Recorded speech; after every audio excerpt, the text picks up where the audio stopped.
नमस्कार, न्यूज 24 देख रहे हैं आप। मैं हूं आपके साथ डॉक्टर मीना शर्मा। राजस्थान की सबसे बड़ी और देश की दूसरे नंबर पर क्षेत्रफल के लिहाज से सबसे बड़े लोकसभा क्षेत्र जैसलमेर बाड़मेर जो लोकसभा सीट है वो दो जिले आते हैं बाड़मेर जैसलमेर लोकसभा सीट पर। और आज वहां पर त्रिकोणीय जो मुकाबला इस वक्त हो चुका है बड़ा रोमांचक। राजस्थान की इस 2024 की जंग में जहां हैट्रिक बनाने की तैयारी बीजेपी कर रही है, वहां रविंद्र सिंह भाटी कौन सा खेल कर पाएंगे, किसका खेल बिगाड़ेंगे, किसका बनाएंगे, ये सवाल है जिसका जवाब ढूंढने की कोशिश अगले 1 घंटे हमारे खास मेहमानों के साथ करेंगे। हमारे साथ सीबी यादव कांग्रेस के प्रवक्ता हैं, कृष्ण कुमार जानू जी बीजेपी के, राजेंद्र सिंह बियाड़ हमारे साथ बाड़मेर से जुड़ रहे हैं, कुलदीप छगानी जी बाड़मेर से जुड़ रहे हैं, शिव प्रकाश सोनी जी वरिष्ठ पत्रकार हैं बाड़मेर से जुड़ रहे हैं, श्याम सुंदर शर्मा जी जयपुर से, गुलाब बत्रा जी जयपुर से और संगीता परिक्रमा जी जोधपुर से। आप सभी का बहुत बहुत स्वागत है। शिव प्रकाश सोनी जी, शुरुआत आपसे करेंगे। बाड़मेर लोकसभा क्षेत्र, बाड़मेर में इस वक्त जो त्रिकोणीय मुकाबला हुआ है, अभी की तस्वीर सबसे पहले हम आपके नजरिए से, क्योंकि आप स्थानीय हैं, वहां की राजनीति को करीब से देखते हैं, जानते हैं, पैनी नजर रखते हैं, कलम आपकी जबरदस्त है, तो जरा बताइए शिव प्रकाश सोनी जी वहां के हालात। जी मीना जी, मैं आपको बात बता दूं कि बाड़मेर में इस बार त्रिकोणीय मुकाबला है। भाजपा की स्थिति बड़ी पतली होती जा रही है। वहीं शिव के पूर्व विधायक जो निर्दलीय जीते थे, वही इस बार उन्होंने इस बार ताल ठोकी है और आज भी उनकी नामांकन रैली थी और जिसमें ऐतिहासिक भीड़ जुटाई गई थी और इस भीड़ में एक ही नारा लग रहा था, रविंद्र सिंह भाटी, रविंद्र सिंह भाटी। जी, तो आपके हिसाब से रविंद्र सिंह भाटी बीजेपी को चुनौती देने जा रहे हैं? जी, इस बार ये तय है कि इस बार बीजेपी को उनके निर्दलीय जो है वो चुनौती देने जा रहे हैं। हालांकि रविंद्र सिंह भाटी बीजेपी माइंडेड आदमी है, लेकिन किसी कारणवश उनको टिकट न मिलने से उन्होंने बगावत कर शिव में चुनाव लड़ा था, जिसमें उन्होंने एक विजय से प्राप्त की थी। इस बार लोकसभा में भी काफी उठापटक रही, काफी समझौते के प्रयास किए गए, सीएम तक भी उनकी वार्ता हुई, लेकिन वो वार्ता में असफल रहे और पार्टी ने कहीं कहीं उनको तवज्जो नहीं दी। इसी के चलते उन्होंने इस बार निर्दलीय लोकसभा में ताल ठोकी है और अच्छी जो कह सकते हैं कि रौनक उन्होंने चुनाव में बना रखी है।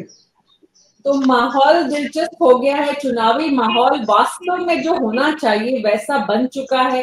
कैलाश चौधरी बीजेपी के जो कैंडिडेट हैं, उनके पक्ष और विपक्ष में इस वक्त परिस्थिति क्या है? एक तरफ तो रविंद्र सिंह भाटी का युवा चेहरा, युवाओं का साथ और एक नई ऊर्जा है, लेकिन कैलाश चौधरी के खिलाफ और पक्ष में बातें कौन कौन सी हैं? जी, मैं आपको बता दूं कि रविंद्र सिंह भाटी युवा चेहरा है, उसी तरह कैलाश चौधरी भी युवा चेहरे में शामिल है, जो मोदी टीम के मेंबर है और मंत्री, इस बार मंत्री थे वो केंद्र में। लेकिन विधानसभा चुनाव के दौरान जो टिकट बंटवारे को लेकर कैलाश चौधरी का आक्षेप चला था, उसमें जो स्थितियां बिगड़ी थी, मैं आपको बता दूं कि प्रियंका चौधरी को टिकट दिलाना काटना, उसमें लेके इनकी अहम भूमिका थी और एंड में जब टिकट नहीं मिली तो ये खेमा उनसे नाराज हो गया और उसी की नाराजगी के चलते आज उनकी जो स्थितियां बनी हैं वो उसी बात को लेके बनी है कि विधानसभा में उन्होंने प्रियंका का साथ नहीं दिया था। उनकी टिकट मिलने में उनकी जो आरोप प्रत्यारोप चले थे टिकट कटवाने में, वो बात जो है वो अब कैलाश चौधरी पर इस चुनाव में भारी पड़ रही है और उसी के चलते एक पूरा खेमा नाराज है। सत्ता में होते हुए भी वो ऐसे लग रहे हैं जैसे सत्ता में नहीं थे। जो विधानसभा चुनाव में बीजेपी के उम्मीदवार दीपक कड़वासरा थे, उनकी जो स्थितियां बनी थी वो ठीक लोकसभा चुनाव में इस बार अभी जो आज के हालात है वो ऐसे ही दर्शा रहे हैं। जी, और अगर कांग्रेस के कैंडिडेट की बात करें तो वो किस स्थिति में नजर आ रहे हैं? जी, मैं आपको बता दूं, कांग्रेस ने उम्मीदवार राम बेनीवाल को टिकट दिया जो रालोपा के थे और उन्होंने 2 बार बायतू से चुनाव लड़ा था रालोपा का हरीश चौधरी के सामने। लेकिन इस बार जो कैंडिडेट आदान प्रदान की जो प्रक्रिया चली है, कई लोग बीजेपी से कांग्रेस में गए, कांग्रेस से बीजेपी में आए, तो इस बार रालोपा छोड़कर उम्मीदवार बेनीवाल ने कांग्रेस ज्वाइन की और कांग्रेस ज्वाइन करने के बाद में उन्हें कांग्रेस ने लोकसभा से टिकट दी और ऐसे में जो नया चेहरा आया है उसको जिताने के लिए इस बार कांग्रेस पूर्ण रूप से एकजुट होती नजर आ रही है। और उनकी जो कल सभा थी उसमें पूर्व सीएम से लगाकर छोटे स्तर तक के नेता सारे के सारे एकजुटता दिखाते हुए मंच पे थे। सारे विधायक, पूर्व विधायक, प्रदेश के नेता सभी लोग एक मंच पे थे। उन्होंने ये जाहिर किया कि कांग्रेस इस बार एक होकर चुनाव लड़ रही है। हरीश चौधरी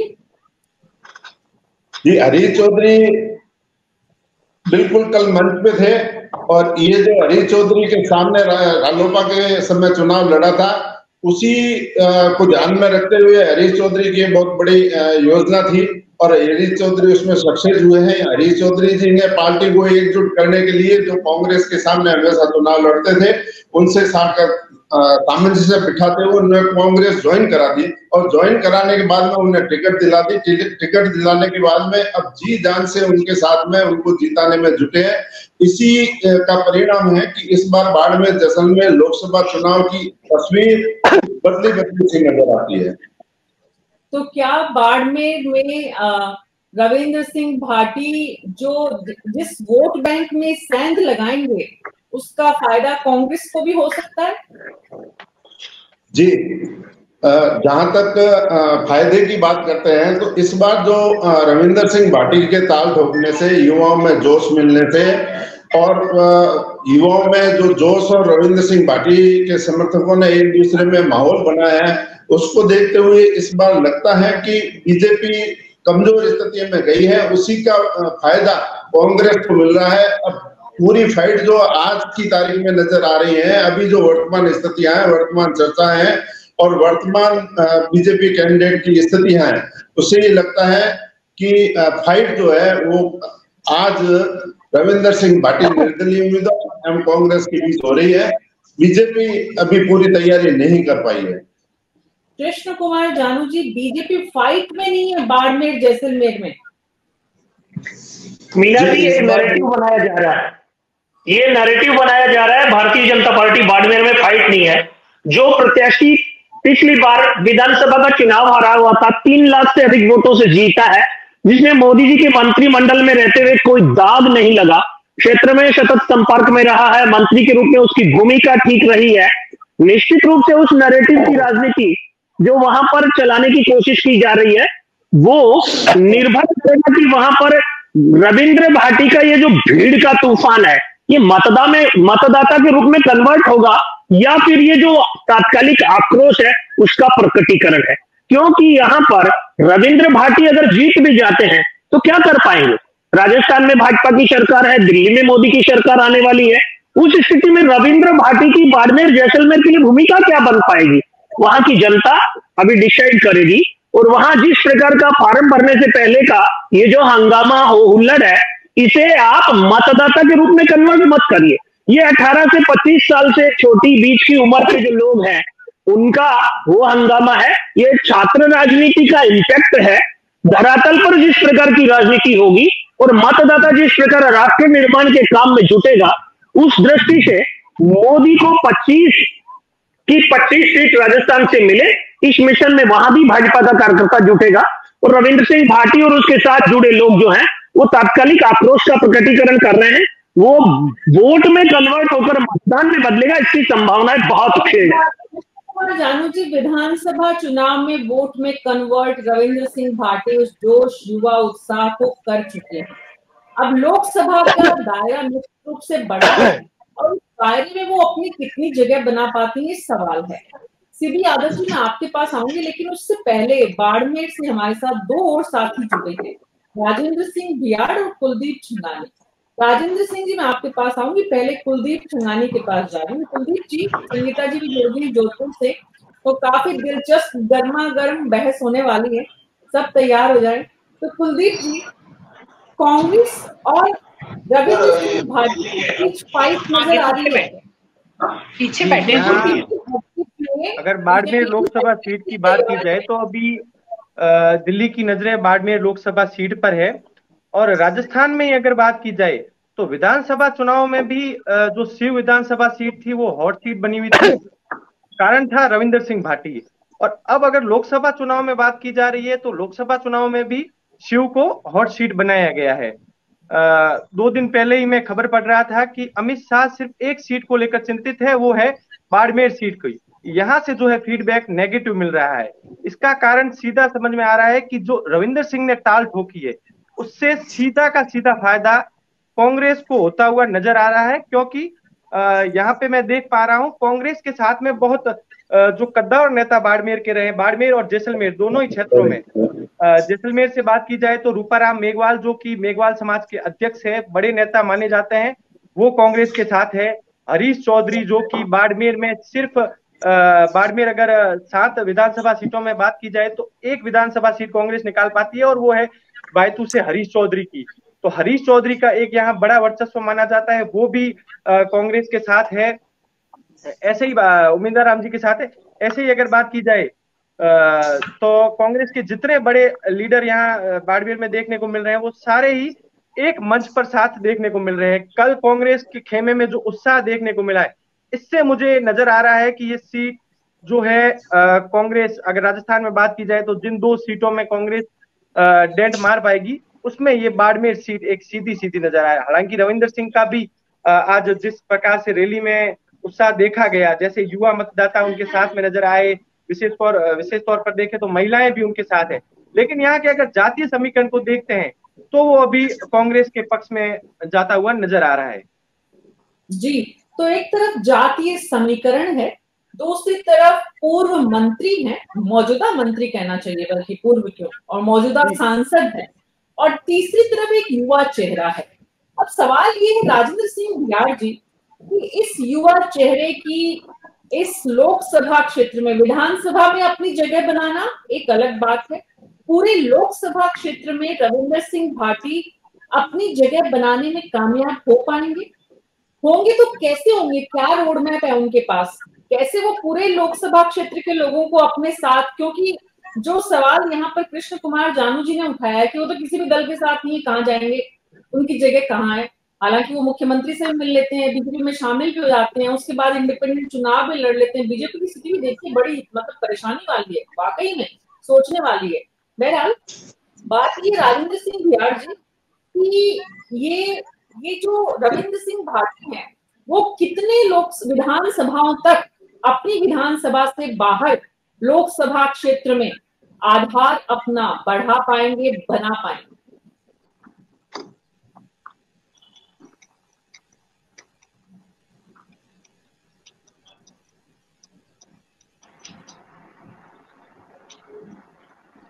बोलिए राजेंद्र जी।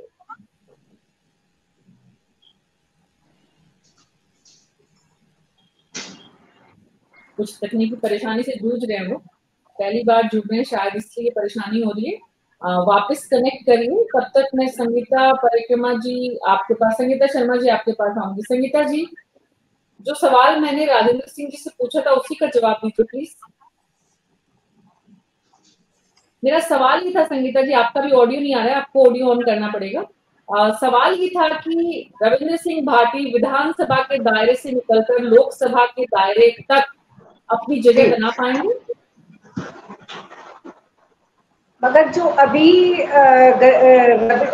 रविंदर सिंह भाटी ने आज भी उन्होंने एक रैली निकाली, बहुत बड़ी तादाद में लोग उनके साथ जुड़े, सबसे ज्यादा कि युवा वर्ग तो ही है ये, मगर उनके साथ राजपूत और राजपूत से 36 कौम के लोग उनके साथ जुड़ रहे हैं।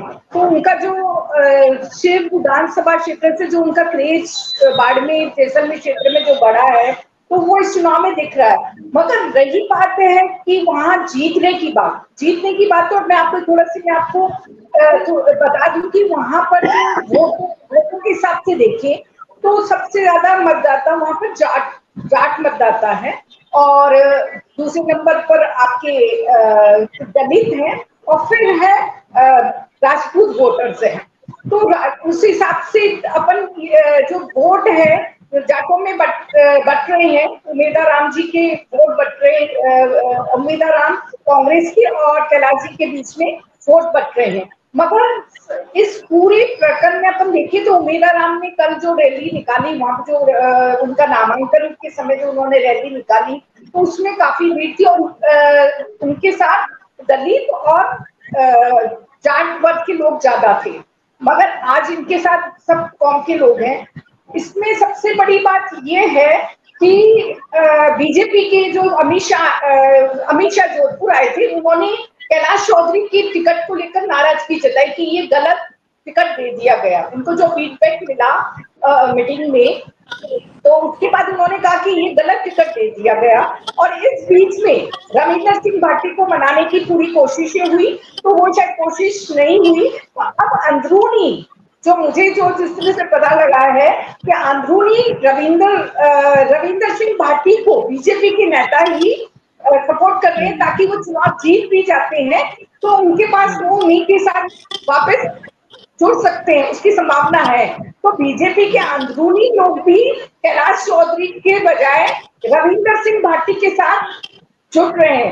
पूरे जो राजस्थान प्रभारी है वो भी बाड़मेर गए थे।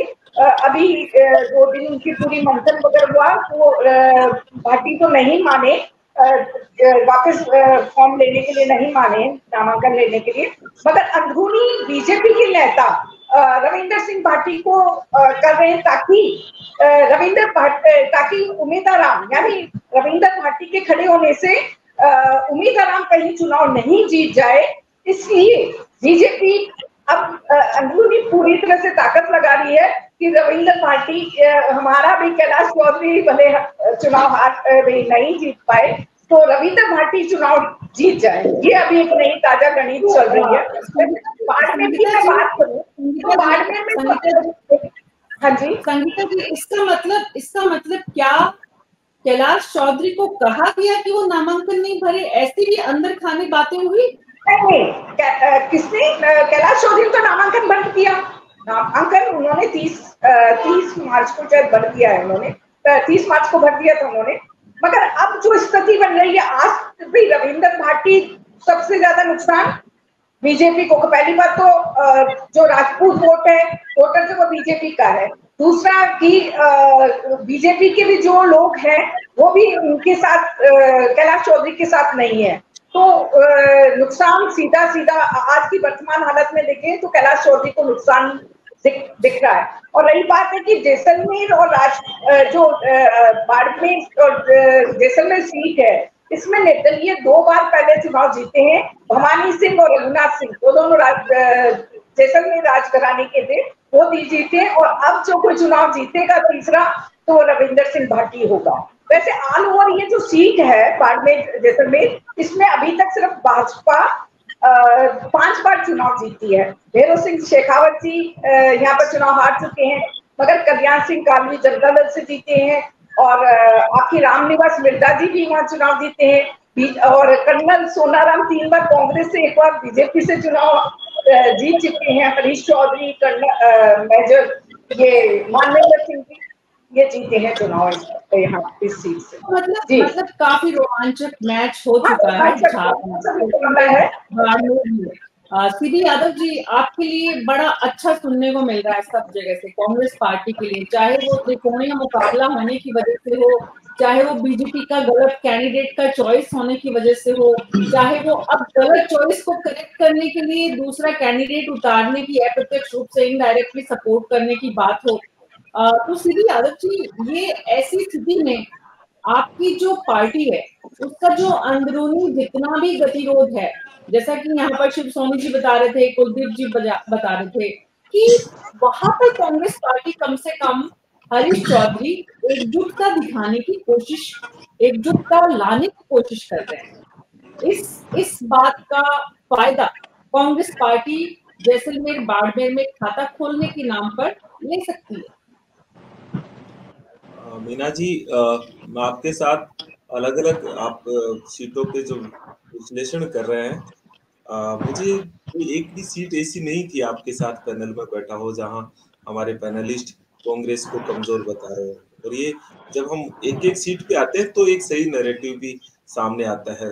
ये जो 400 पार और सारी हवा तभी निकलती है जब हम एक एक पे वहाँ के स्थानीय लोगों से और स्थानीय एक्सपर्ट से बात करते हैं। और अभी जैसे बाड़मेर सीट पे तो जितनी बातें हुई उसमें मुझे कुछ बहुत ज्यादा ऐड करने की जरूरत भी नहीं है, लेकिन 2-3 चीजें हैं मीना जी, ये केवल बाड़मेर सीट की नहीं है, ये नैरेटिव पूरे देश का ही है। क्योंकि ये जो इस बात की लड़ाई है वो लड़ाई एक सामान्य चुनाव की तरह न होकर के इस देश की जनता ने भी संविधान और लोकतंत्र को बचाने की लड़ाई के तौर पर ले लिया है। अब ये नैरेटिव पूरे देश में बन चुका है। और जो कांग्रेस की गारंटियां हैं, क्योंकि बीजेपी तो 2047 का देती है या 1000 साल का विश्व देती है, वो 5 साल का उसका विजन मेरे सामने रखा भी नहीं है, बल्कि उनका अति उत्साह इस कदर दिखाता है कि वो अभी अपनी मैनिफेस्टो कमेटी भी अभी बनाई है उन्होंने, तो मैनिफेस्टो भी डिक्लेयर करने की वो कोई जरूरत नहीं समझते। लेकिन कांग्रेस पार्टी ने जनता के हर वर्ग के साथ जाकर के संवाद करके एक जो 25 न्याय गारंटियां जो लेके आई है बहुत विश्वास जता रही है जनता की कम से कम एक पॉलिटिकल पार्टी जो है वो जनता से कनेक्ट हो रही है, जनता के मुद्दों को सामने लेके आ रही है। अब मैं बाड़मेर सीट पे आ रहा हूँ मीना जी। बाड़मेर सीट में जो सबसे महत्वपूर्ण बात है वो ये है, और ये पूरे राजस्थान में भी है कि 10-12 जो इन्होंने कैंडिडेट बदले वो ऐसे नहीं बदले, इनके कोई भी कैंडिडेट विशेषकर जैसे बाड़मेर में भी मैं मेरे पार्टी के पदाधिकारी और अन्य लोगों से बात किया तो वहां पे कैलाश चौधरी जी कभी फील्ड में आए ही नहीं। वो कृषि राज्य मंत्री रहे, लेकिन सबसे बड़ा मुद्दा बाड़मेर में रहा वो ये रहा कि जो फसल बीमा जो है उसका फायदा किसानों को नहीं मिल रहा है, और बार बार आपदा आने पे भी उनका भुगतान नहीं हुआ।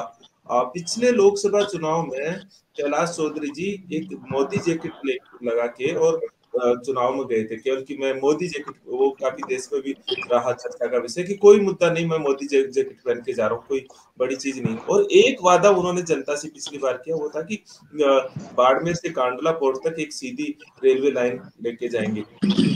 फिर वो 5 साल तो आए नहीं, वो तो बिल्कुल हवा में रहे कि मोदी जी है तो सब कुछ है, एक ऐसी हवा जिसमें एक देश को तानाशाही की तरफ ले जाने की और पूरी प्रक्रिया थी। तो ये सारी बात को वहां की जनता ने देखा, और सबसे बड़ी चीज है कि वो कभी बाड़मेर गए नहीं, लेकिन बाड़मेर की जो इंटरनल बीजेपी का कार्यकर्ता और पॉलिटिक्स थे उसको पूरी तरह से प्रभावित किया। और इसका नतीजा आज देखेंगे कि वहां बीजेपी के कार्यकर्ता ही कैलाश चौधरी जी के खिलाफ है। दूसरी तरफ सारे पैनलिस्ट ने भी बताया, और हमारी कांग्रेस पार्टी न केवल बाड़मेर में पूरे राजस्थान में एकजुट है। जिलाध्यक्ष थे वो उस समय बागी होकर चुनाव लड़े, अभी बिल्कुल वो एकजुट हो गए। अभी बताया रूपा राम जी साथ में लगे हैं, हेमा राम जी जिनकी बहुत जबरदस्त वहां की जनता में विश्वसनीयता है, वो पूरी इस उम्र में भी इस चुनाव के भीतर लोकतंत्र और संविधान को बचाने की लड़ाई में वो पूरी एकजुटता के साथ में है। हरीश चौधरी जी जो पहले भी सांसद रहे हैं वो पूरी तरह से एकजुट है। मदन प्रजापति जो नंगे पांव पचपदरा को जिले बनाने की मांग को लेकर के घूमे हैं, तो आप देखेंगे कि पूरी कांग्रेस पार्टी एकजुट है। कांग्रेस का कार्यकर्ता में उत्साह है। कांग्रेस की 25 न्याय गारंटियों को ले जाकर के कांग्रेस का कार्यकर्ता जनता के सामने एक विजन रख रहा है। भारतीय जनता पार्टी जो आपने एकजुटता वाली बात की है ना सीबी यादव जी, आपने जो एकजुटता की बात की है, राजेंद्र सिंह बिराड़ जी हमारे साथ जुड़ते हैं। राजेंद्र जी, अगर आपको मेरी आवाज आ रही है तो राजेंद्र जी, कांग्रेस वहां पर पूरे प्रदेश में अलग अलग रूप में जैसे बिखरी हुई है, क्या बाड़मेर जैसलमेर में कांग्रेस उससे अलग स्वरूप में है? क्या हरीश चौधरी ने एक जेन्युइन प्रयास किया है कि पूरे कांग्रेस पार्टी को एकजुट करके यहाँ पर सीट निकालनी है? मीना जी, मेरी आवाज आ रही है आपको? हाँ जी, हाँ जी, हाँ जी, जी। हमारे काबिल दोस्त जो कह रहे थे यादव साहब, उनको इस जिले की राजनीति का उस एंगल से फर्स्ट हैंड नॉलेज नहीं है। मैं उनको कुछ दुरुस्त करना चाह रहा हूँ। मेरी अर्ज ये है कि जो कांग्रेस पार्टी का असेंबली में जो प्रदर्शन रहा है वो बहुत पुअर रहा। इससे पहले आप असेंबली में जाएंगे, असेंबली का जो इलेक्शन है तो कांग्रेस पार्टी में जो है बायतू से माननीय हरीश जी जीते हैं, और वो भी बहुत थोड़े अंतर से, मतलब सैकड़ों की संख्या में। वो बैलेट में तो हार गए थे और उससे क्या उससे कर्मचारियों को, और वो बड़े नेता है कांग्रेस के वहां। लेकिन प्रॉब्लम देखिए आप मीना जी, आपको मैं बताऊं कि उन्होंने खुद चुनाव नहीं लड़ा। यदि कांग्रेस पार्टी की इतनी स्ट्रेंथ होती तो हरीश चौधरी वहां जिले के बड़े नेता, उन्होंने चुनाव नहीं लड़ा। हेमाराम जी चौधरी वहां जिले के बड़े नेता, उन्होंने चुनाव नहीं लड़ा। ठीक है, ये आरएलपी से कैंडिडेट आयातित करके लाए। और आपको मैं एक चीज बताऊं, कल इस जिले के बड़े वरिष्ठ नेता जो कांग्रेस से पहले एमपी रह चुके, 3-4 बार एमएलए रहे हैं, कर्नल सोनाराम जी, उन्होंने मंच पर, कांग्रेस के मंच पे कहा कि इस कैंडिडेट को टिकट क्यों दी गई। आरएलपी से लाके हरीश चौधरी ने अपनी बाइतू की कॉन्स्टिट्यूंसी को सेव करने के लिए कांटा निकाला है। तो चाहे हारे जीते, अपनी जो असेंबली कॉन्स्टिट्यूंसी को करने के लिए। अब तीसरी बात पे आता हूँ, जो लोग हारे हैं असेंबली कॉन्स्टिट्यूंसी में, जो कांग्रेस के कैंडिडेट है, जो बड़े बड़े लीडर्स हैं, उन सबके मन में हरीश चौधरी के प्रति एक जबरदस्त उबाल है। अच्छा, आपने देखा होगा 5 साल तक हेमाराम जी चौधरी वर्सेज हरीश चौधरी की रिफ्ट रही वहां, और आखिर में जो है हरीश चौधरी का इस्तीफा हुआ, उनकी जगह हेमाराम चौधरी जो है वो कैबिनेट में आए। ठीक है, वो रिफ्ट आज भी है। कांग्रेस जो है एक तरह से पूरे जिले में, यहाँ 3 जिले हैं, अच्छा, जो बालोतरा के एमएलए जो थे, सिटिंग एमएलए मदन प्रजापत, जो इस बार चुनाव हार गए, उन्होंने पूरे 5 साल हरीश चौधरी के खिलाफ जो है यहाँ धरना लगाए रखा कि ये जो है रिफाइनरी में अपनी दादागिरी करते हैं। ठीक है, तो इस तरह से कांग्रेस एक तरह से डिवाइडेड हाउस है। शिव विधानसभा में कांग्रेस के जो जिलाध्यक्ष जिनको ये वापस लेके आए, उनके वापस लाने से जो कांग्रेस के वहां सिटिंग एमएलए थे अमीन खान, वो इससे नाराज होकर उमरा की यात्रा पे चले गए, चुनाव बीच में छोड़ के। तो आप देखिए कि इस तरह के डिवाइडेड हाउस के साथ में कांग्रेस मैदान में है, जिनका कोई अस्तित्व नहीं है। और भारतीय जनता, आप जैसी स्टेट में हालात हैं इनके, बहुत से लोगों ने ये बयान दे दिया कि साहब हमको तो पूछा ही नहीं, टिकट दे दिया, हम तो लड़ना ही नहीं चाहते थे। बहुत से लोगों ने टिकट छोड़ दी, बहुत से लोग टिकट होने के बाद चेंज हो गए। तो वो सेम स्थिति जैसी पूरे देश में है कि कोई सीरियस चैलेंज नहीं है। पॉलिटिकल फोर्स के नाते आज भारतीय जनता पार्टी और एनडीए गठबंधन के सामने, जैसे बाकी राजस्थान में कहीं इनका कोई चैलेंज नहीं है, ऐसी सेम स्थिति बाड़मेर, जैसलमेर और बालोतरा की पार्लियामेंट्री सीट पर है। तो इसलिए ये सब हवाई दावे। दूसरी बात, मैं मेरे मित्र यादव साहब को दुरुस्त करना चाहता हूं कि कैलाश चौधरी एक ग्राउंडेड नेता है और वो लगातार क्षेत्र में रहे हैं। चुनाव में मत कम आना, ज्यादा आना, ये आना, ये कई फैक्ट्स पर डिपेंड कर सकता है, लेकिन ये जो बात है, ये आप फैक्टफुली करेक्ट नहीं कह रहे हो कि वो आए ही नहीं। ठीक है, ऐसा नहीं होता है, क्योंकि भारतीय जनता पार्टी में तो ये रूल ही है कि आपको जो है हर शनिवार रविवार, तो चाहे हाउस चल रहा हो तो भी आपको अपनी कॉन्स्टिट्यूंसी में बिताना ही बिताना है। ठीक है, तो इस तरह की बात का कोई मतलब नहीं है।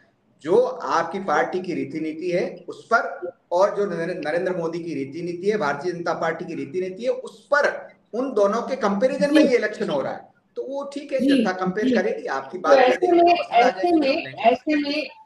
ऐसे में एक तरफ श्याम सुंदर शर्मा जी, कांग्रेस की आरएलपी के सहारे नैया पार लगाने की कोशिश है, बीजेपी की वीरेंद्र सिंह भाटी के जरिए, क्योंकि वीरेंद्र सिंह भाटी खड़े क्यों हुए, इस सवाल का जवाब बीजेपी के पास भी नहीं है।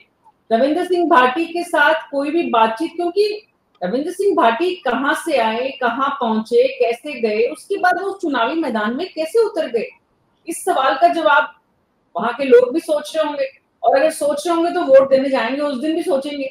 तो इस त्रिकोणीय मुकाबले में बाजी कौन मारेगा, श्याम सुंदर शर्मा जी? मैं राजेंद्र जी को भी सुन रहा था, कृष्ण कुमार जी, जानू जी को भी सुन रहा था। अब राजेंद्र जी अपनी बातों को बताने में तो सक्षम हुए, ठीक ठाक तरीके से सब बातें बताई, लेकिन बाड़मेर में ऐसा कौन सा प्रोजेक्ट आया पिछले, जब से वो सांसद बने या मंत्री बने, जिसके कारण वो कह सके कि हम वोट मांगने के लिए आए हैं? और रविंद्र भाटी तो आप ही का है, राजेंद्र राठौड़ लेकर के आए थे, बड़ा माला वाला पहनाई थी, सब कुछ किया था, और क्यों चला गया और शिव से फिर निर्दलीय चुनाव लड़कर के क्या स्थिति पैदा की, ये तो आपको पता है ज्यादा। लेकिन देखिए जो स्थितियां हैं, निश्चित तौर पर रविंद्र भाटी, देखिए रेगिस्तान में यदि हाथी आता है तो फिर क्या स्थिति पैदा करता है तो आपको भी पता है, क्योंकि रेगिस्तान में इस गर्मी वाली स्थिति में हाथी में बैठ के आ गया हो तो आतंक तो मचेगा, ये तो निश्चित मान के चलिएगा। कितना आतंक किसके पक्ष में जाएगा ये बताए। 2 हैंडपंप मिलते हैं रविंद्र भाटी को, 18 हैंडपंप मिलते हैं खारा को, जो कि आपका हारा हुआ है। तो रविंद्र भाटी के मन में कसक है ना कि मैं विधायक होने के बाद मैं 2 हैंडपंप लगवाता हूँ, मेरे से हारने वाला व्यक्ति 18 हैंडपंप लगाता है। अब जानू जी कह रहे थे कि वो क्या है, सांसद ही तो बनेंगे केवल। देखिए क्या कि वो सांसद बनने के बाद ये तो कहेगा कि मैं सांसद हूँ, और मोदी जी के जब हनुमान बेनीवाल एक अकेला जाकर के एनडीए में गठबंधन कर लेगा तो वो भी गठबंधन कर लेगा, तो उसको कुछ मिल सकता है, अगर हो सकता है। भविष्य की राजनीति किसने देखी, किसी ने कुछ पता नहीं है। लेकिन ये बात भी सही है, देखिए एक तो दिल्ली में पुलिस की नौकरी छोड़ के आया हुआ व्यक्ति है और वो हनुमान बेनीवाल लाया था और आज कांग्रेस का कैंडिडेट के रूप में सामने है। और हम तो जानते हैं कैलाश चौधरी तो बेचारा एक कंडक्टर रूप में था, कंडक्टर के बाद वसुंधरा जी लेके आई और आज मंत्री तक गया, अच्छी बात है, वो लोगों तक मिला है, फिरा है। और वो तो मैं तो देखता था कि वो किसान मोर्चे के अध्यक्ष भी बने थे, वो विधानसभा के सामने धरना भी लगाया था, हमारे मित्र भी है, मेहनत की होगी। लेकिन कोरोना में भी जब सब पीड़ित हुए थे और एम्स में भर्ती हुए थे तो नाजुक स्थिति थी, इसलिए वो थोड़ा, ये बात तो सही है, वो खुद कहते हैं कि मुझे वोट मत दो, मोदी जी को वोट दो, मैं नहीं लड़ रहा चुनाव, मोदी जी लड़ रहे हैं। इसका मतलब आपने काम नहीं किया, मंत्री होने के बाद भी आप जो क्षेत्र में लाना चाहिए था नहीं ला पाए, सफल नहीं हुए, तो ये तो आपकी कमजोरी रही, इस कारण से आपको आज कहना पड़ रहा है ना सारी बातें। इसलिए मैं कह सकता हूं कि देखिएगा, रविंदर भाटी ने जिस तरह की स्थितियां पैदा कर दी, आप तो मुख्यमंत्री जी के साथ बैठ करके जोधपुर भी आए थे, फिर उदयपुर भी गए थे, फिर दिल्ली भी गए थे, अरुण सिंह से बातचीत भी हुई थी, फिर आप क्यों नहीं मना पाए, मुझे नहीं पता क्यों कारण रहे, क्योंकि सक्षम राजस्थान में नेतृत्व नहीं है, मुझे मजबूत नहीं है। क्या कहते थे, नहीं नहीं रविंदर भाटी कैसे करेगा, हम देख लेंगे, ये कहने वाले अगर भैरू सिंह जी शेखावत होते तो कहते थे देख ले शाह करती तो ये हिम्मत वाला बात अगर रविंदर भाटी को कोई समझा पाने में सफल नहीं हुआ तो ये बीजेपी की कमजोरी है। अब बीजेपी में अगर ये नरेंद्र मोदी और अमित शाह ही उसको समझाएंगे, बाकी कोई समझाएगा नहीं। अमित शाह ने समझाने का प्रयास नहीं किया, उनका टिक जाएगी, देखेंगे जीत के आएगा तो भी हमारा रहेगा, हारेगा तो भी, तो फिर कांग्रेस को कितना फायदा पहुंचाएगा नहीं पहुंचाएगा। मतलब कांग्रेस तो भरोसे बैठी है कि रविंदर भाटी लेके चले जाए राजपूत वोट। मानवेंद्र कहाँ गायब हो गए, सीपी यादव साहब, या ढूंढो तो सही, वो कांग्रेस में है या बीजेपी में जाने वाले, कुछ पता नहीं उनकी स्थिति किस प्रकार की होगी। क्या वो अपने ननिहाल जो उनका जैसलमेर, वो देखिए सांसद भी रहे, तो उनकी स्थिति भी होती होगी। देखिए कोई जमाने में सांसद रहे और किसको हराया था ये भी पता है स्थिति में। तो ऐसी स्थिति में अब हरीश चौधरी की बात सही है, जो आप राजेंद्र जी आप सही कह रहे थे कि उन्होंने मंच पर आके कहा कि दिल का दर्द मेरे अंदर भी, मुझसे पूछा नहीं। जब आपने कैंडिडेट डिक्लेयर किया तो हरीश चौधरी ने नहीं पूछा कर्नल सोनाराम से, क्योंकि कर्नल सोनाराम तो बीजेपी से आया हुआ था, अभी बीजेपी में था और कांग्रेस में आकर के टिकट लेने की स्थिति में वो हार गया। तो इसके दर्द तो था उनका, बाइतू से केवल यही नहीं है ये चला जाएगा तो मैं हूं, मैं लड़ूंगा चुनाव। तो इसी स्थिति में अभी स्थिति जो अंतर कलह की स्थिति है वो बीजेपी कांग्रेस में बरकरार है, आप मान के चलना। क्योंकि हरीश चौधरी अपनी स्थिति को स्ट्रॉन्ग करने के लिए कुछ भी कहे, भाई आपके, हम तो पहली बार देखे जानू जी, आपके यहाँ के जो लीडर है आजकल तो प्रदेश अध्यक्ष है, वो आजकल आपके यहाँ नाचते नाचते वो बाड़मेर में भी नाच रहे हैं। नाचने से वोट थोड़ी मिलते हैं, नाचने से क्या होता है आपको पता है ना, उसकी अहमियत खत्म हो जाती है, उसकी गरिमा, जो प्रदेश अध्यक्ष का पद है उसकी गरिमा को रखिएगा। अब लोग कह रहे थे भैया नाचने वाला कहाँ से बना लिया हमने, नाचने वाले से वोट थोड़ा मिलेंगे। यही कारण है कि सीपीएम को खड़ा कर दिया सीकर में क्या स्थिति बनेगी ये भी पता है आपको, इसलिए नाचो मत। वो तो मुख्यमंत्री जी, पूर्व मुख्यमंत्री जी घबरा गए कि मेरा हाथ पकड़ के नहीं नचा दे मुझे कहीं। तो स्थिति बड़ी अलग तरह की, मंच पे देख करके मैं देख रहा था कि पहला मंच देखा जहां सचिन पायलट और पूर्व मुख्यमंत्री अशोक गहलोत एक मंच पर दिखे, आज उनके पुत्र के मंच पे नहीं दिखे, जो कह रहे थे मैं प्रचार करने जाऊंगा, नहीं क्या होगा, नहीं गए। और बुधे आजना के मंच पर राष्ट्रीय अध्यक्ष भी दिखे तो वो भी दिखे। तो इसका मतलब अंतर कलह की स्थिति बरकरार है। सीपी यादव साहब, आज सोनिया गांधी विधिवत रूप से हमारी जनप्रतिनिधि बन गई हैं, शपथ ले लिया उन्होंने, तो हमारे यहाँ राजस्थान पे कम से कम आओ, कृपा करो, इन दोनों के बीच का खाई जो पैदा हो गई उसको समाप्त करो। नहीं तो कांग्रेस में जिस तरह से डूंगरपुर में क्या हुआ, जिस कैंडिडेट को डिक्लेयर किया डमी कैंडिडेट के रूप में आप कांग्रेस वहां पर नॉमिनेशन कर पाई, ये क्या स्थिति है, क्या दर्शाती है। इसलिए आप चाहे भले कुछ भी कह दो कि हम गठबंधन के माध्यम से 2 जगह मजबूत स्थिति में है और तीसरी जगह शुभकरण की जो बड़बोलापन है, जो पुरानी चीजें सामने आ गई। जानू जी, राजपूत नाराज हो गए, अब राजपूत को कैसे मनाओगे मुझे नहीं पता, ये तो राजेंद्र जी बताएंगे कि हमारे जिस तरह से हो रहा है झुंझुनू में क्या होगा, मुझे नहीं पता किस तरह की स्थितियां बनेगी। चूरू में तो प्रधानमंत्री जी का नाम है, कितनी स्थिति पैदा करेंगे, क्या करेंगे। जैसलमेर, बाड़मेर और चूरू 2 ही लोकसभा सीट ऐसी है जो सबसे ज्यादा परेशानी इस वक्त बीजेपी के लिए बनी हुई है, और दोनों ही जगह जो है वो जाट नेता, मैं कोशिश करती हूँ कि हम इस जाट नहीं मीना जी, ये कह रहे राजपूत कह रहे हमारी सीट छीन ली जाटों ने, इसलिए उनको दिल में दर्द है। ये दिल में दर्द जो रविंद्र भाटी के रूप में फूटा है, वो किस तरह का नुकसान बीजेपी को करेगा नहीं करेगा, अभी कुछ आने वाला समय बताएगा। क्योंकि जिस तरह से आज उसने दिखाया है, वो भविष्य में निश्चित दोनों पार्टी के लिए चिंता का विषय बना हुआ है। संगीता जी जैसे बता रही हैं, उस लिहाज से बीजेपी दोनों हाथ में लड्डू रखना चाह रही है कि रविंद्र सिंह भाटी भी आ जाए तो ठीक है, कैलाश चौधरी भी आ जाए तो ठीक है, और दोनों नहीं आए तो फिर बीजेपी की मतलब कांग्रेस की स्थिति जो है वो काफी ठीक हो जाएगी। गुलाब बत्रा जी, कांग्रेस को मौका मिलेगा कि वो कह सके कि देखिए भाई बाड़मेर और चूरू में खाता खोल लिया हमने? हाँ हेलो, हाँ मेरी आवाज आ रही है? जी आ रही है। बाड़मेर मैं ऐसा कह रहा हूँ, जब माननीय वरिष्ठ पत्रकार साहब श्याम सुंदर जी ने बहुत तरीके से विश्लेषण किया। राजेंद्र जी, मैं आपके पास आऊंगी, गुलाब जी को सुनते हैं फिर मैं आपके पास आऊंगी प्लीज। जी। बाड़मेर और जैसलमेर राजस्थान का तो है, देश के सबसे बड़े निर्वाचन क्षेत्रों में शामिल है। 1952 में जो पहला चुनाव हुआ था, ये बाड़मेर और जालौर के रूप में था, आज ये बाड़मेर जैसलमेर के रूप में है। और अगर चुनावी रणनीति की बात करें तो प्रयोगशाला रहे है बाड़मेर, ये सीट जो है। देखिए यानी शुरुआत से देखिए, जब पहला चुनाव हुआ था तो जोधपुर के महाराजा तत्कालीन हनुमंत सिंह जी ने पूरे संभाग में, वहां भी कांग्रेस से गठबंधन नहीं हो पाया था, और 32 में से 28 सीटें और जीत के दिखाई थी उन्होंने। तो उस समय महाराजा भवानी सिंह जी और उसके बाद दूसरे रघुनाथ सिंह जी जैसलमेर वाले निर्दलीय ये चुनाव जीते थे। उसके बाद फिर कांग्रेस ने शुरू किया। अभी ये जो प्रयोग यानी शुरुआत जो बाड़मेर में हुआ प्रयोग लगातार आज भी चल रहे हैं। अभी जिन मित्रों ने भी, प्रवक्ताओं ने और अपने पत्रकार साथियों ने वहां के जिक्र किया है, इसमें विशेषकर नाम आ रहा है हरीश चौधरी का। हरीश चौधरी निश्चित रूप से पंजाब के प्रभारी के बनने के बाद एक राष्ट्रीय नेता की स्थिति में आ चुके थे, और उस बात को मैं वापस दोहराऊंगा नहीं कि उसने अपनी 22 सीट को किस तरह से सुरक्षित रखने के लिए उन्होंने दाव खेला। कुछ दिनों पहले, करीब 5-6 महीने पहले, जाटों का एक सम्मेलन हुआ था, सारे लोग इकट्ठे विभिन्न खापों के हुए थे। उसमें कर्नल सोनाराम और आपके हरीश चौधरी और आपके हेमाराम जी, ये सब बड़े बड़े दिग्गज शामिल थे।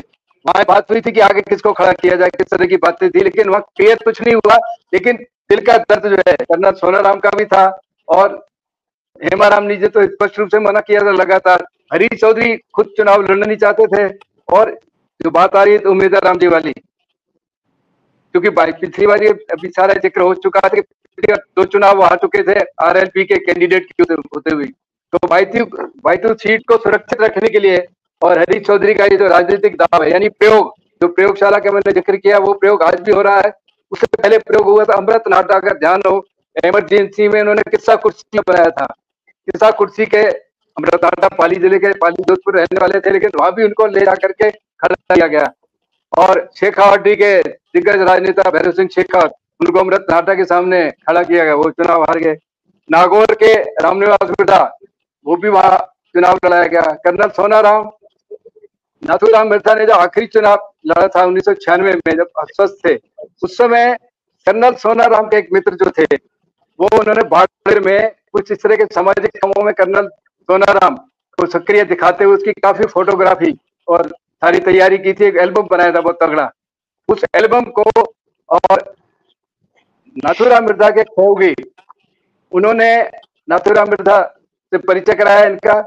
और उस समय प्रधानमंत्री PV नरसिंह राव, उनके कहने से पहली बार कर्नल सोनाराम को राजनीति में उतारा गया। उन्होंने लगातार 3 चुनाव भी जीते, और फिर उसके बाद एक विधानसभा के चुनाव भी जीते, और चौथा चुनाव वो और मानवेंद्र सिंह से पराजित हुए थे। मानवेंद्र सिंह हरा भी चुके थे वो, और फिर उनसे पराजित भी हुए। इस बार उन्होंने फिर बीजेपी ज्वाइन की, और बीजेपी से फिर वापस कांग्रेस में आ गए।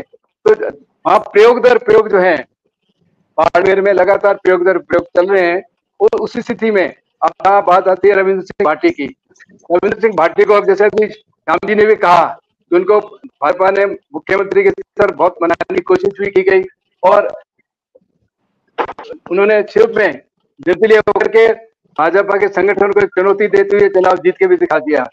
और मैं समझता हूँ कि उनके सामने हनुमान बेनीवाल का भी उदाहरण सामने है कि पड़ोसी नागौर से हनुमान बेनीवाल ने वो 4 बार विधायक रहे और फिर उनको मौका लगा तो उन्होंने अपनी नई पार्टी खड़ी कर दी और पार्टी खड़ी करके जब ये स्थिति आ गई कि पिछली बार विधानसभा में उनके तीन विधायक चुने गए थे पिछली विधानसभा में और इस बार वो खुद अकेले जीत पाए। इस बीच उन्होंने लोकसभा का भी राजनीति करके देख लिया और चूंकि पिछली बार गठबंधन से चुनाव लड़ते थे और इस बार वो कांग्रेस के गठबंधन के साथ, यानी चुनावी राजनीति देखिए कि जब पीपी करके तत्कालीन मुख्यमंत्री वसुंधरा राजे को आलोचना करते थे, कड़ा विरोध करते थे, फिर अशोक गहलोत का भी विरोध उन्होंने लगातार किया, लेकिन अब चुनावी राजनीति है। दरअसल गुलाब बत्रा जी, दरअसल हनुमान बेनीवाल ने विरोध की राजनीति के नाम पर अपनी जगह बनाने की कोशिश की, जातिवाद की राजनीति के नाम पर अपनी जगह बनाने की कोशिश की। कुछ देर के लिए उबाल आया, लेकिन इस विधानसभा चुनाव में लगभग आरएलपी एक तरह से जो है वो पूरी तरह से, बल्कि कहना चाहिए कि मैं वही कहना चाह रहा हूँ कि रविंद्र सिंह भाटी भी उसी नक्शे कदम पर चल रहे हैं जो उन्होंने आज इस तरह का दिखाया। और जैसे जानू साहब जो बता रहे हैं कि युवा मतदाता उनके साथ थे, आप ध्यान रखिए कि इस बार विधानसभा चुनाव में राजस्थान में 22,23,000 नए मतदाता हैं जो 18 साल पूरी करके हैं और कई विधानसभा क्षेत्रों में, लोकसभा क्षेत्रों में युवा मतदाता उस स्थिति में है कि चुनाव नतीजों को प्रभावित कर सकते हैं। इसके युवा मतदाताओं की उपेक्षा आप ये नहीं कर सकते। गुलाब बत्रा जी, संगीता जी जो बात कह रही हैं कि जोधपुर में अब बीजेपी के कार्यकर्ताओं ने, नेताओं ने ऊपर से संदेश पाकर ये मन बना लिया है कि कैलाश चौधरी के खिलाफ अगर माहौल है तो हमें रविंद्र सिंह भाटी के साथ हो जाना है। कृष्ण कुमार जानू जी, आपकी टीम ऐसे काम कर रही है बाड़मेर जैसलमेर में? मीना जी, संगीता जी और आप दोनों एक शब्द का बड़ा गलत चयन कर रहे हैं कि गलत कैंडिडेट का चयन हो गया। अमित शाह के हवाले से क्यों बोल रहे हैं? अमित शाह जी गलती कर जाए ऐसी संभावना है क्या? भारतीय जनता पार्टी अपने मंत्री का कैंडिडेट के रूप में चयन करने में गलती करेगी ऐसी संभावना है क्या? कुल मिलाकर के वहां जो नैरेटिव बनाया जा रहा है, आप कहते हैं हनुमान बेनीवाल ने जातिवादी राजनीति करके खुद को स्थापित किया है, तो रविंद्र भाटी क्या कर रहे हैं? उसके पीछे, पर्दे के पीछे कौन है? क्षेत्रीय युवक संघ क्या भूमिका निभा रहा है? और भारतीय जनता पार्टी में नैरेटिव परोसने की कोशिश क्यों हो रही है कि भारतीय जनता पार्टी ने मन बना लिया है? भारतीय जनता पार्टी ने मन इस बात का बनाया है कि बाड़मेर में जिस प्रकार की घोर जातिवादी राजनीति का पर्याय रविंद्र सिंह भाटी बनकर आ रहे हैं, उसे ठीक करना है और पूरी ताकत के साथ करना है। भारतीय जनता पार्टी ने उस क्षेत्र के अपने पूर्व विधायक और जिलाध्यक्ष जालन सिंह भाटी को वापस शामिल किया है और पार्टी अभी मानवेंद्र जी को भी साथ देगी और इस सारे विषय में वहां जातिवाद को नहीं, जनता की आवाज को और मोदी के आह्वान को जीता कर लाएंगे, इस बात से इनकार नहीं है। हाँ, मीडिया का एक वर्ग नैरेटिव बनाने की कोशिश कर रहा है कि कैलाश चौधरी का निर्णय गलत हो गया, अप्रासंगिक हो गया। ऐसी संभावनाएं बिल्कुल नहीं है।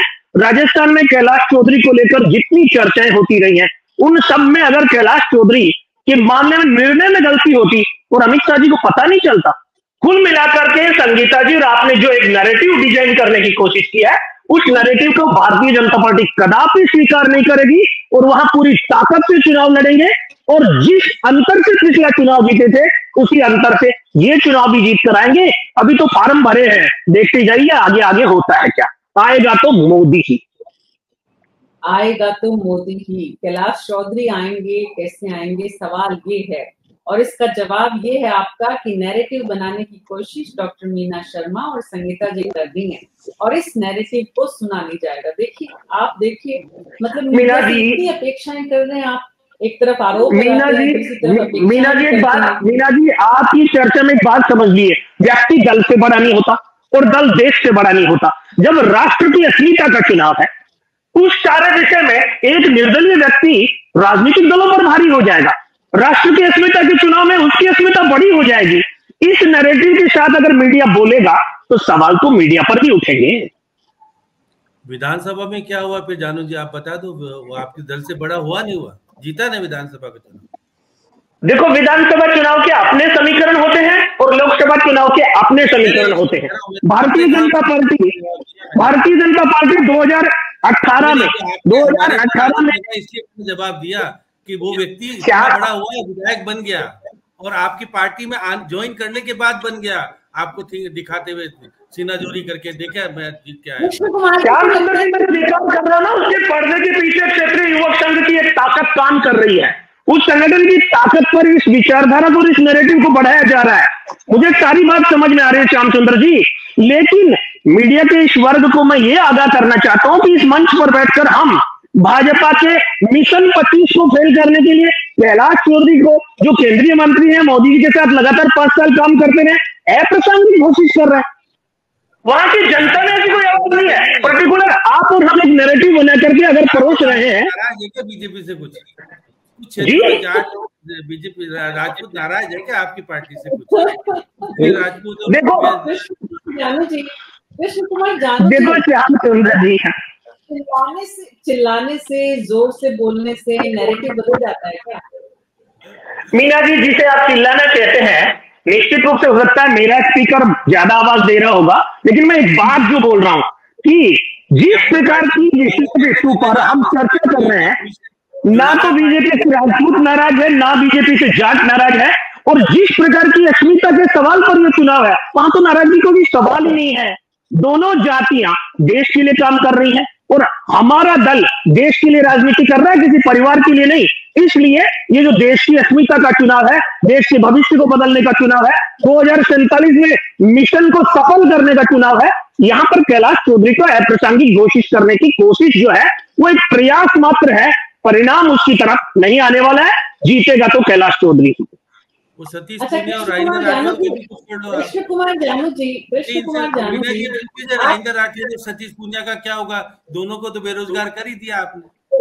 रुकते शाम भारत सुंदर जी, सतीश जी हरियाणा में काम करेंगे, राजेंद्र जी अभी स्टार प्रचारक है।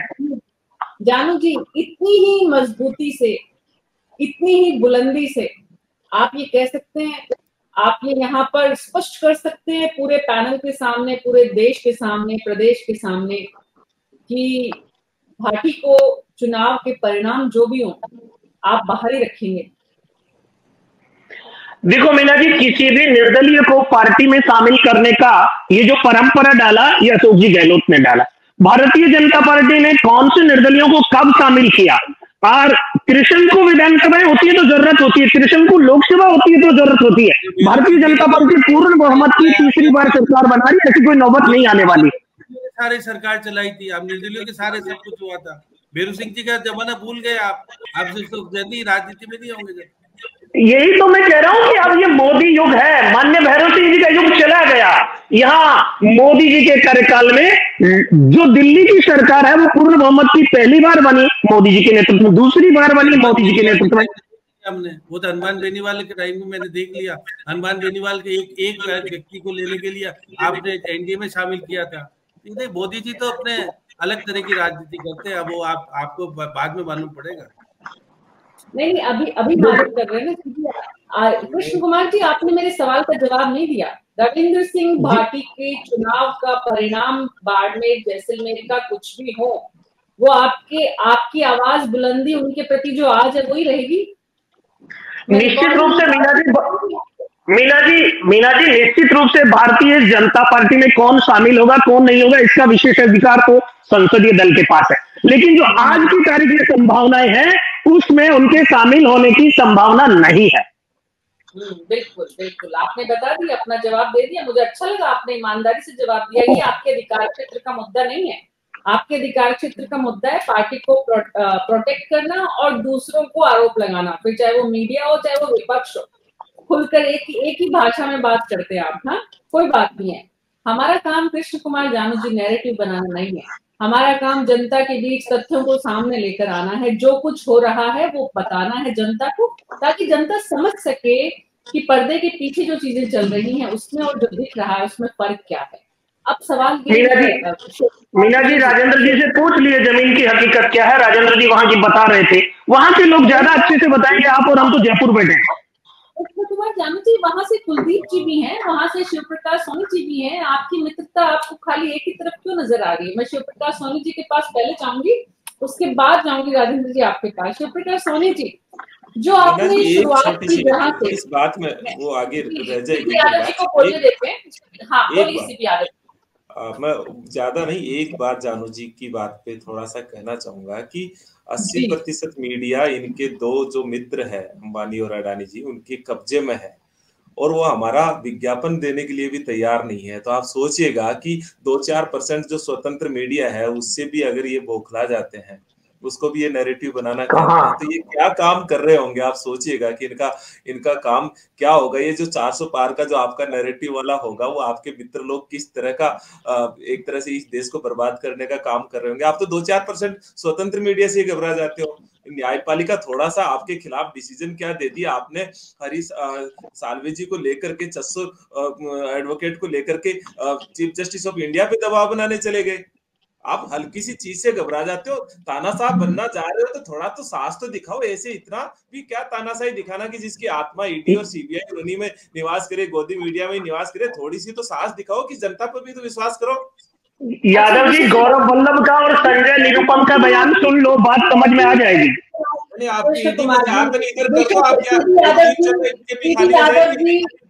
यादव जी विषय से नहीं भटकेंगे, विषय पर बने रहेंगे। शिव प्रकाश सोनी जी के पास जाऊंगी। सोनी जी, एक तरफ कांग्रेस की अंदरूनी कलह, एक तरफ बीजेपी के कैंडिडेट को लेकर परेशानी, चिंता, बीजेपी की आला कमान से लेकर स्थानीय नेतृत्व तक है। ये तो जमीन की, ग्राउंड की रियलिटी है। अब इसके बीच में रविंद्र सिंह भाटी एक नया कार्ड आ गया है। सवाल ये है कि रविंद्र सिंह भाटी को के साथ कौन कौन आएगा। बीजेपी का वोटर बीजेपी के साथ, कांग्रेस का वोटर कांग्रेस के साथ, तो रविंद्र सिंह भाटी के साथ कौन जुड़ेंगे? जी मीना जी, यहाँ बीजेपी का वोटर बीजेपी के साथ और कांग्रेस का वोटर कांग्रेस के साथ, ये थीम बाड़मेर जैसलमेर लोकसभा क्षेत्र में कहीं नजर नहीं आ रही है। विधानसभा में जो लोग कांग्रेस के साथ थे वो इस बार कहीं बीजेपी और निर्दलीय के साथ में है। जो विधानसभा चुनाव में निर्दलीय के साथ में थे वो इस बार और कहीं नजर आ रहे हैं। इसलिए ही तो ये स्थितियां परिवर्तित हुई है और ये हालात बने हैं। जहां देश में मोदी लहर चल रही है, वहां बाड़मेर जैसलमेर लोकसभा क्षेत्र में कहीं नजर नहीं आ रही है। पूरे प्रयास ये किए जा रहे हैं। आज नामांकन का अंतिम दिन था। कैलाश चौधरी भी यहाँ पहुंचे हैं बाड़मेर। उन्होंने भी आज प्रेस कॉन्फ्रेंस करी है। माहौल बनाने की पूरी कोशिश की जा रही है, लेकिन लगता है बाजी इस बार हाथ से निकल जा रही है। अभी जो माहौल है वो कहीं नहीं है। वैसे रविंद्र सिंह भाटी जो निर्दलीय ताल ठोक रहे हैं, उन्होंने भी एक बात कही थी कि जो अभी मेरे साथी ने बताया है कि हेडपंप की राजनीति को लेकर जो शिव विधानसभा से राजनीति उठी है और जो जयपुर से आदेश पारित हुए थे हेडपंपों को लेकर, तो रविंद्र सिंह भाटी ने भी बहुत बड़ी बात कही थी कि महाभारत इसी हेडपंपों से शुरू हुई है। और कहीं कहीं उनका ये इशारा था कि सरकार कहना नहीं मानती है, मैं निर्दलीय हूं, जनता ने मुझ पर विश्वास किया है। और उसी जनता ने अब ये कहा कि आप लड़िए, क्योंकि सरकार जब कहना नहीं मानती है तो उसको मनाने के लिए वो बाड़मेर शिव विधानसभा से हटकर सारे विधानसभाओं पे कब्जा करने की कोशिश में है। वो लोगों का विश्वास जीतने की कोशिश में। अब ये हेडपंप की राजनीति, हेडपंप की महाभारत इतनी छिड़ चुकी है कि उसे बीजेपी भी संभाल नहीं पा रही है, कांग्रेस भी संभाल नहीं पा रही है। कैलाश चौधरी के खिलाफ और क्या वजह है जो कृष्ण कुमार जानू जी को जो नैरेटिव नजर आ रहा है? दरअसल परेशानी क्या है बाड़मेर में? भाई आपका मंत्री है, वापस चुनाव जीतने में प्रमोशन होने की संभावनाएं हैं, तो उनके पक्ष में माहौल नहीं होने का क्या कारण आपको नजर आ रहा है? जी मैंने मीना जी, जैसा कि आपको पहले भी बताया है कि कांग्रेस बीजेपी के जो कैलाश चौधरी है वो अपनी कार्यशैली से 5 साल का कार्यकाल उन्होंने निकाला है, अपने हिसाब से आना जाना रखा है। केंद्र में मंत्री था तो ये भी मान लिया जाए कि पूरे भारत में भ्रमण किया होगा, लेकिन फिर भी जो व्यक्ति जिस लोकसभा क्षेत्र से जीतता है उस पर उसका पूरा फोकस होना चाहिए। उस चीज की कहीं न कहीं कमी रही थी। जहां तक सबसे बड़ा फैक्टर जो अभी बात सामने आई है उसमें ये था कि रेलवे, बाड़मेर में उनका कार्यकाल, वो केंद्र में मंत्री होने के बावजूद भी बाड़मेर को लंबी दूरी की रेल सेवाओं से जोड़ नहीं पाए। इससे सबसे बड़ी नाराजगी इस बात की रही है कि वो रेल सेवाओं का विस्तार नहीं कर पाए। ये कहीं कहीं पेच उनके आड़े आ रहा है। और दूसरा, जैसा मैंने आपको बताया, विधानसभा चुनाव के दौरान टिकट बंटवारे को लेकर जो उनकी भूमिका रही थी, वो शामिल रहे थे किसी को दिलवाना, किसी को कटवाना।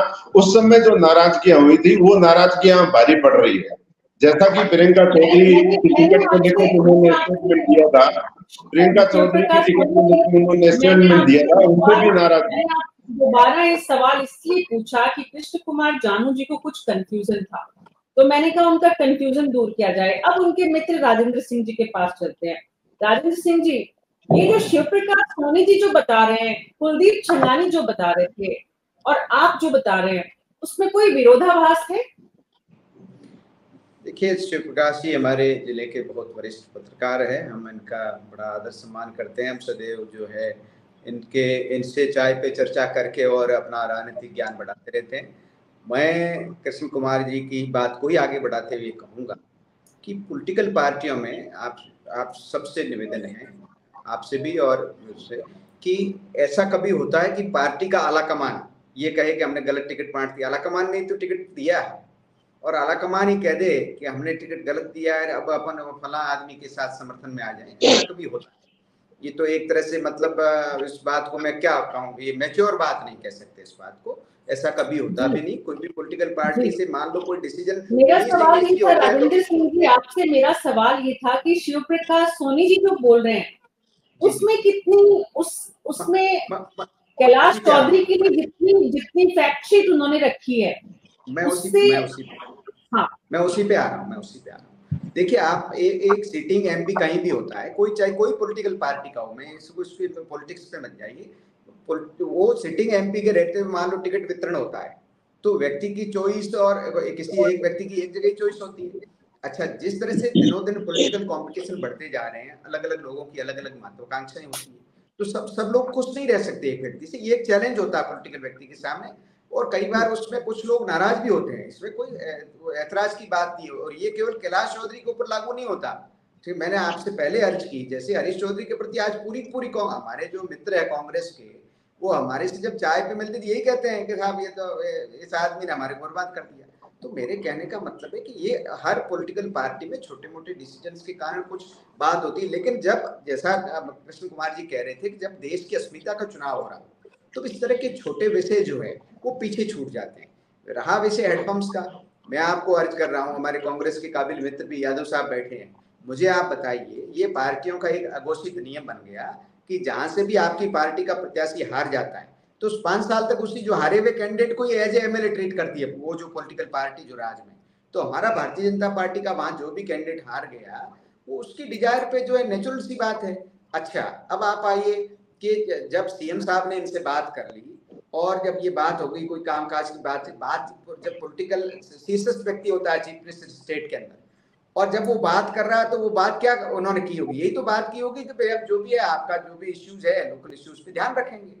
लेकिन जब ओवर एम्बिशंस में कई दूसरे एम्बिशियस कारणों के कारण जो है आप अपनी पॉलिटिकल विल को फुलफिल करने के लिए कोई पॉलिटिकल धारा में चलना चाहते हैं तो उसके लिए तो हर व्यक्ति स्वतंत्र है ना, कोई भी व्यक्ति किसी को कैसे संतुष्ट कर सकता है। आप मेरे से बात करके अपनी कोई ऑफर देंगे, मैं उस पर नहीं मानूं। राजेंद्र सिंह जी, जो ओवर एम्बिशन है युवा नेता की, ये ओवर एम्बिशन चुनावी जैसे जैसे नजदीक आएगा वोटिंग का दिन, और जो आप समीकरण वहां पे कास्ट फैक्टर, युवा और जो दोनों राजनीतिक दलों की अंदरूनी क्लेश, तो क्या उसका फायदा रविंद्र सिंह भाटी को हो सकता है?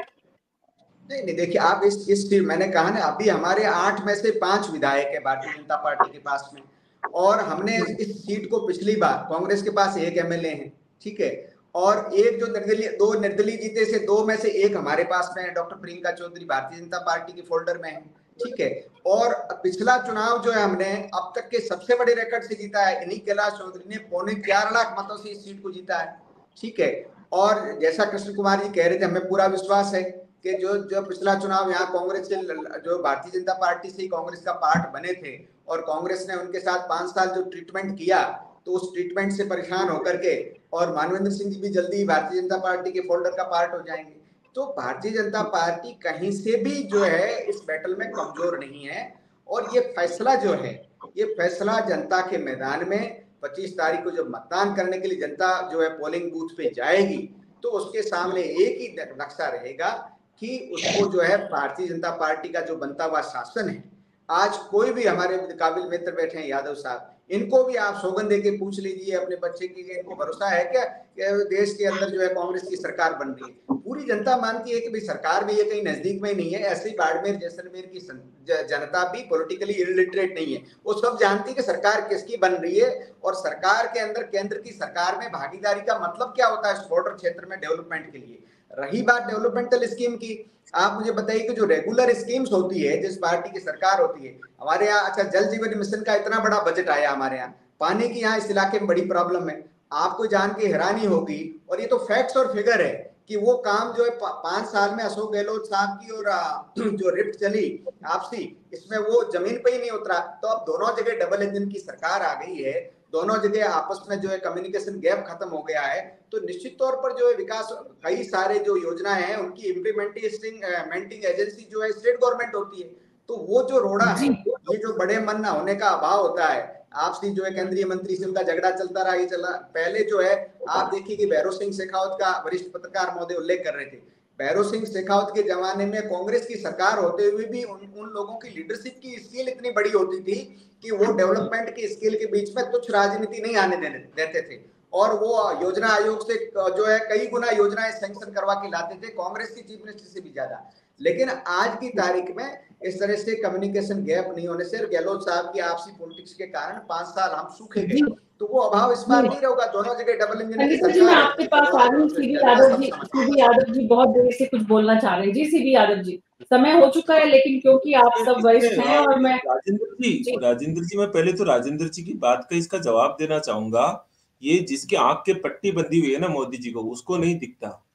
इंडिया गठबंधन की सरकार बन रही है और बहुत फुल मेजोरिटी से बन रही है, 180 पार नहीं होगी आपकी। आप लगा सकते हैं, देश की जनता चुनाव लड़ने लग जाती है ना, मीना जी शर्त लगाने की इजाजत नहीं देगी, लेकिन शर्त नहीं, ये जो गोदी मीडिया का जो नैरेटिव है ना, जब देश की जनता उतरती है ना, जिस देश में उतरो जी, ये आप लोगों को क्या है, मतलब आप लोगों की पार्टी की ताकत और आपकी अपनी ताकत पर जब भरोसा नहीं होता तो आप लोगों का सिर्फ जोर मीडिया पे चलता है।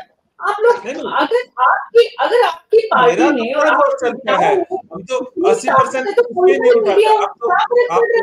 अभी आपने कृष्ण कुमार जानू जी को देखा नहीं, वो तो नहीं ठीक है, तो वो सही नहीं है, तो आप ये डाउट कैसे लोगों को हर समाज में हर काल में कुछ लोग अपने हितों के लिए काम करते हैं। कांग्रेस कितनी सीटों में चुनाव लड़ रही है यादव साहब, ये भी बता दो। आप बड़ी पुरानी पार्टी है, इंडिया गठबंधन की बात कर रहा हूँ। इंडिया गठबंधन कितने में चुनाव लड़ रही है ये बता दो। नहीं, इंडिया गठबंधन तो पूरे देश में चुनाव लड़ रही है। कितनी सीटों पे चुनाव लड़ रहा है टोटल पे? नहीं, इंडिया गठबंधन कहाँ चुनाव नहीं लड़ रहा है ये बताइए। अरे आप गिन के बता दो ना, इतनी सीटों पे चुनाव लड़ रहे हो। इंडिया गठबंधन हो रही है साथ में, बंगाल में नहीं लड़ रहा, बंगाल में पीसीसी के चीफ गोविंद जी डोटासरा ने अपनी सीट कम्युनिस्टों को दे दी। उनका इतना लूज कॉन्फिडेंस था, यदि वो इतने ही अपने नेतृत्व के प्रति होते तो खुद लड़ते ना। ठीक है, हम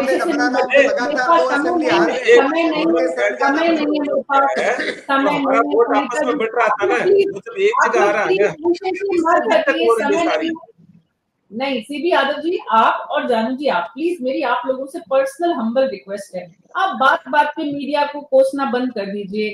मीडिया के लोगों से आपकी अपेक्षाएं जरूरत से ज्यादा है। मीडिया के लोगों को उनका अपना काम करने दीजिए, और जो अपने व्यक्तिगत हितों को अपने काम पर हावी कर रहा है उसको फ्री छोड़ दीजिए प्लीज, उसका माफ करिए।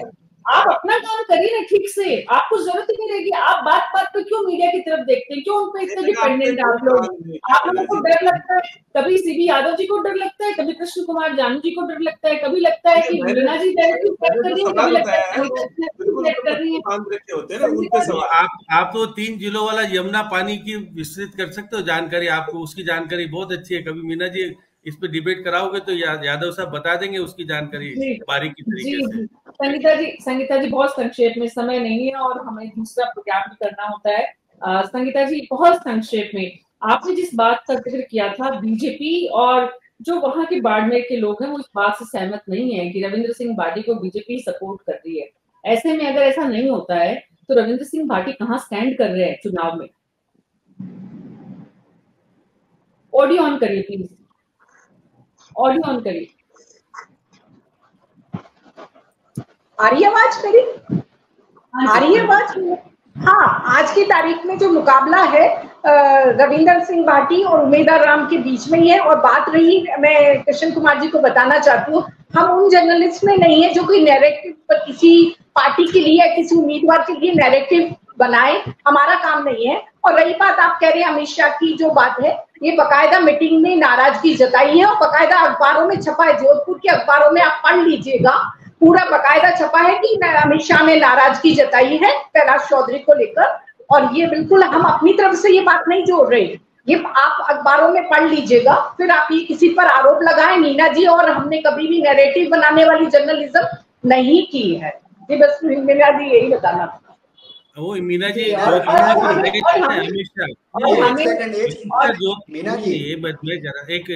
जोधपुर में तो अमित शाह गए थे, व्यक्तिगत रूप से बातचीत की थी, आपका तो नंबर है नहीं वहाँ पर, आप सिक्योरिटी वाली बात करो। वहाँ जोधपुर वालों को एक एक को बात करके उन्होंने कहा कि ये ठीक नहीं है, ठीक नहीं है, ठीक करो, नहीं तो हम हार जाएंगे। ये चीज कही है, ये संगीता जी मर्जी से नहीं करी, आपके मीटिंग लेके गए थे, कोर कमेटी के विशेष लोगों की बैठक करके गए ना, आपको तो मालूम है। मेरा मीना जी बहुत संक्षेप में, बस मैं गुलाब के पास जाऊंगी। एक निवेदन कर रहा हूँ, सारे पत्रकार आप सहमत होंगे इस बात से कि इस जमाने में अमित शाह जी भारतीय जनता पार्टी की अंदरूनी बैठक में कोई बात कह दे और वो बात लीक होकर के आपके पास आ गई, पत्रकार या किसी पत्रिका ने छाप दी, कम से कम ये आरोप तो मत लगाइए। अभी तो पत्रकार परेशान है इस बात से कि अंदर क्या बात चल रही है हमारे पास आती नहीं है, ठीक है। तो ये बात परेशान इस बात से कि मेरी बात बाहर आ रही है आजकल, और बहुत अच्छे से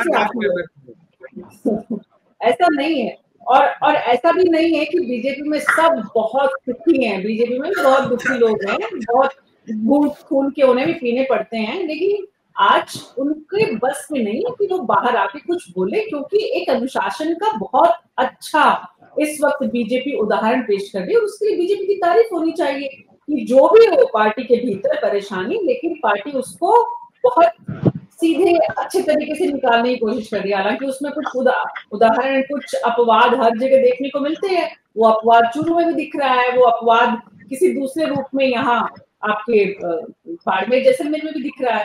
आखिरी टिप्पणी में गुलाब बत्रा जी, इस चुनाव की मतलब बाड़मेर को प्रयोगशाला बनाया राजनेताओं ने हमेशा। युवा एक राजनेता इस प्रयोगशाला में अपने आप को प्रयोग कर रहा है। मैं एक ही बात कहूंगा, तेल देखो, तेल की धार देखो, तेल देखो, तेल की धार देखो। वैसे कैलाश चौधरी के लिए जो कहा जा रहा है, सबसे पहली सूची में उनका नाम था, 2 मार्च को घोषणा हुई उनके नाम की, 28 मार्च को उन्होंने नामांकन दाखिल किया, आज 4 अप्रैल हो गई है। आज उन्होंने बताया भी कि आज उन्होंने कोई प्रेस कॉन्फ्रेंस की है, तो उससे पता लग जाता है कि अपनी उम्मीदवारी के प्रति वो कितने संवेदनशील हैं। जानू साहब ने कहा कि वो बराबर एक्टिव है, तो अच्छी बात है। तो मैंने जो लास्ट में कहा आगे तो पोजीशन पता लगेगी। पूरी बात है कि तेल देखो और तेल की धार देखो, उससे पता लगेगा कि क्या स्थिति बनेगी। कितनी धार है ये आने वाले दिनों में हम लगातार हमारे दर्शकों को बताते रहेंगे। आप सबका बहुत बहुत शुक्रिया इस चर्चा में शामिल होने के लिए। न्यूज़ 24 के दर्शकों का बहुत बहुत शुक्रिया। हम बहुत समय लेते हैं आपका, लेकिन आपसे भी हम आपके लोकसभा क्षेत्र की जानकारी, सुझाव और वहां जो कुछ राजनीतिक दिलचस्प मोड़ चल रहे हैं, घटनाक्रम हो रहे हैं, वो आप अगर हमारे साथ साझा करना चाहते हैं तो हमारे फेसबुक और यूट्यूब चैनल पे कमेंट बॉक्स में अपने सुझाव दीजिए। लोकसभा क्षेत्र में किसकी स्थिति इस वक्त आप मजबूत देख रहे हैं, वो भी हमें बताइए। युवा चेहरा, पूर्व मंत्री, मौजूदा सांसद और नया आरएलपी कांग्रेस का कैंडिडेट मिला हुआ, किसको इस लोकसभा में प्रयोगशाला जो है जैसलमेर बाड़मेर की, वो किसको इस बार सांसद चुनती है, जरूर बताएं कमेंट बॉक्स में। शुक्रिया, नमस्कार।